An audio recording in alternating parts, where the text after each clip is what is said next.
우리나라 지금 지역에 있는 대학교들도 외국인 유학생 덕분에 좀 재정 보충을 하고 있다 이런 이야기 있는데 지방뿐만 아니라 서울에서 외국인 유학생 비중이 상당해요. 하버드대도 27%가 외국인 유학생이다.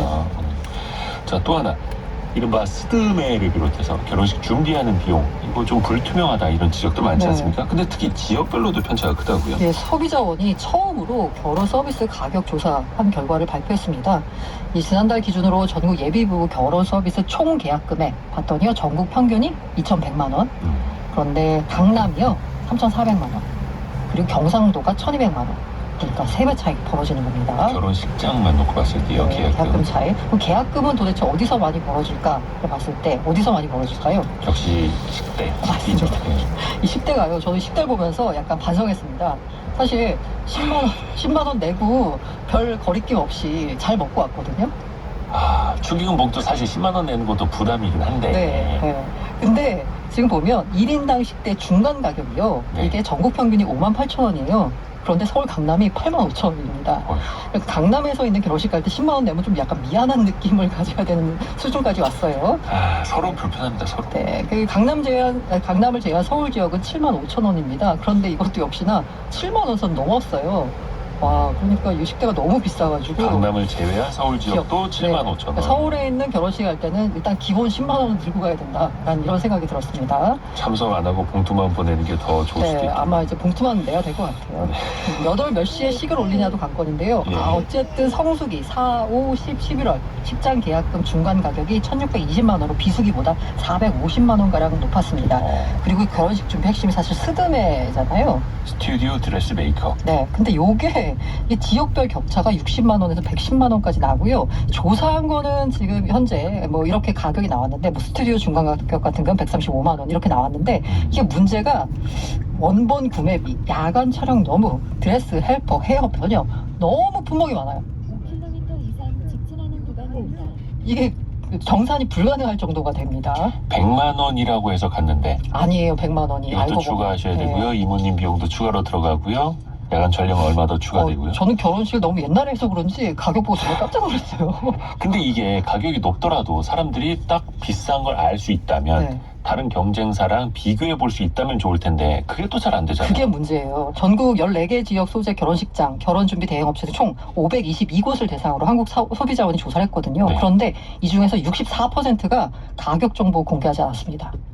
그러니까 가격 공개를 꺼린 이유가 뭐냐라고 했더니 이 표준화가 어렵다. 아까 말씀드린 대로 이거저거 붙이면 가격이 천차만별이니까 아예 공개를 안 하는 거예요. 드레스 종류만 해도 수십 개, 수백 개인데 네. 그래서 소비자원 입장에서는 결국 과도한 선택 옵션, 비대칭적인 정보 공개, 이거 소비자 권리 침해한다. 그리고 결혼 준비한 예비부부 발목 잡는다라는 비판이 제기됐거든요. 그래서 소비자원은 앞으로도 지역별 결혼 서비스 가격을 매달 조사해서 격월 단위로 정보 제공할 예정이다라고 합니다. 소비자원 참가격 홈페이지 통해 확인 가능하십니다. 스튜디오 사진 같은 경우에도 사실 이게 표준화된 기술이 아니라 예술입니다라고 하면 이 가격을 1번 국도 당진대전 고속도로로 안내할게요. 통행요금은 250원입니다. 5km 이상 직진하는 구간입니다. 딱 그거는 앨범까지만 이 사진의 원본 파일을 받으시려면 얼마 더 거의 대부분이 또 그렇죠. 그래도 뭐 결혼 출산이 좀 늘어나면 다행일 텐데 네. 이 데이터는 어떻습니까? 네, 출생아 수가 9개월 연속 증가했습니다. 그래서 올 1분기 출생아 수 역대 최고 증가를 기록했습니다. 통계청 발표한 3월 인구 동향인데요. 3월 출생아 수가 2만 1,000명이 넘었습니다. 1년 전보다 7% 늘었고요. 32년 만에 최고치입니다. 정말 다행입니다. 근데 연간으로 해봐야 여전히 30만 명 안 넘는 거고요. 네. 이 기저효과도 좀 있지 않습니까?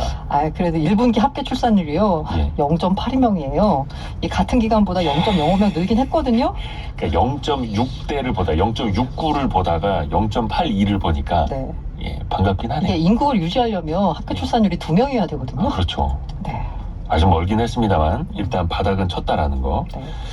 또 하나 카카오 택시가 공정위로부터 과징금을 부과받았어요. 네, 카카오 T 블루 택시 운영하는 KM 솔루션이 있거든요. 여기가 네. 가맹사업법 위반했다라고 과징금 38억 8,200만 원 부과받았습니다. 카카오 T 블루 이거 카카오 모빌리티가 출시한 가맹 택시 서비스예요. 이 보시면 카카오 그 마크 붙어 있는 그 택시가 있고요. 네. 그냥 일반 택시가 있잖아요. 그중에 그 카카오 그림 그려져 있는 택시인데 여기가 이 가맹비를 받고 카카오 T 앱을 통한 승객 호출 배차 서비스를 제공하고 있습니다. 그런데 여기가 이게 우리가 카카오 앱을 이용해서 손님을 태웠으면은 수수료를 내야 되잖아요. 네. 근데 그게 아니라 이게 지나가다가 택시 세웠잖아요. 아, 근데 그것도 여기 앱 수수료를 부과를 한 거예요. 그게 자신들의 수익을 극대화하기 위해서. 그렇습니다. 근데 그게 결국 공정위로부터 과징금 38억 원을 부과받게 됐다라는 거. 네. 알고란의 고란 기자 함께했습니다. 고맙습니다. 네, 감사합니다.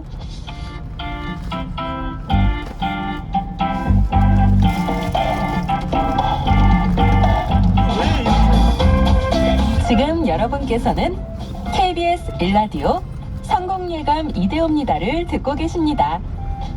프로그램에 참여하신 청취자 여러분께는 추첨을 통해 Y스트릿에서 밝은 눈과 두뇌 건강, 활력까지 한 번에 와이즈 부스터를, 아름다운 식탁 창조 두비푸드에서 뿌리 담은 리얼 생 와사비를, 쉽고 빠른 판촉물 제작 시너지 기프트에서 고속 충전 알람 시계를, 그리고 성공예감에서 준비한 커피 쿠폰을 보내